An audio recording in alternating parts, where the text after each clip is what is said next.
বাংলাদেশ জাতীয় ক্রিকেট দল খুব বাজে সময় পার করছে। দলের অফ ফর্মের কারণে ভক্তদের কাঠগড়ায় অধিনায়ক নাজমুল শান্ত। সময়টা খারাপ গেলেও সতীর্থদের পাশে পাচ্ছেন শান্ত। দলের পেসার শরীফুল ইসলাম বলছেন খুব ভালো অধিনায়ক শান্ত।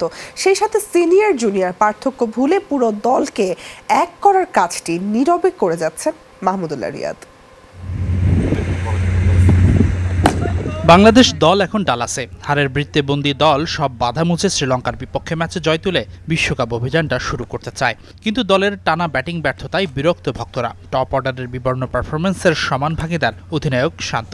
ব্যাট হাতে খারাপ সময়টা প্রভাব ফেলেছে তার অধিনায়কত্বেও। তাই তো টাইগার ভক্তদের কড়া সমালোচনার মুখে পড়েছেন নাজমুল শান্ত। তবে খারাপ সময়ে অধিনায়কের পাশে দাঁড়াচ্ছেন শরীফুল ইসলাম। টাইগার পেসারের মতে খুব ভালো অধিনায়ক শান্ত।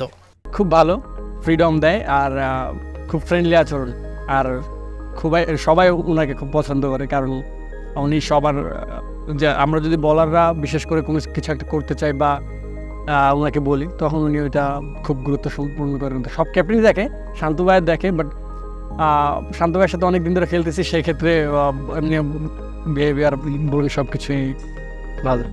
শান্তর মতোই পুরো দলকে ভালোভাবে গুছিয়ে রাখেন দলের আরেক ক্রিকেটার, তিনি হলেন মাহমুদুল্লাহ রিয়াদ। অনেক সিনিয়র হলেও তরুণদের সাথেও বন্ধুর মতো মেশেন রিয়াদ, বলছেন শরীফুল। এছাড়াও ম্যাচ চলাকালীন সব ক্রিকেটারই সাহায্যের হাত বাড়িয়ে দেন, বলছেন এই পেসার। রিয়াদ ভাই কিন্তু সবার সাথে ভালো মিশে, উনি কিন্তু আমাদের থেকে সবচেয়ে বড়, সো উনি এমনভাবে মিশে মনেই হয় না যে উনি অত আমাদের সাথে তো ডিফারেন্ট এজের।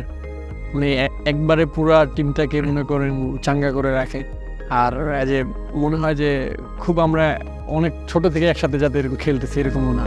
মাঠের খেলায় জিম্বাবুয়ের সাথে বাংলাদেশ সিরিজ জিতলেও দলের পারফরমেন্স মন জয় করতে পারেনি ভক্তদের। এরপর যুক্তরাষ্ট্র সফরে সিরিজ হেরেই বসে টাইগাররা। কিন্তু সেই সব জীর্ণতা ভুলে বিশ্বকাপে ম্যাচ বাই ম্যাচ পরিকল্পনা করে ভালো করার স্বপ্ন দেখছেন শরীফুল।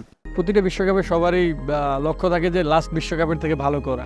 সো সেই ক্ষেত্রে আমারও ইচ্ছা আছে, আমাদের দলেরও ইচ্ছা আছে, আমরা ম্যাচ বাই ম্যাচ উইনিংয়ের চেষ্টা করব। হাসানুর রহমান, যমুনা স্পোর্টস।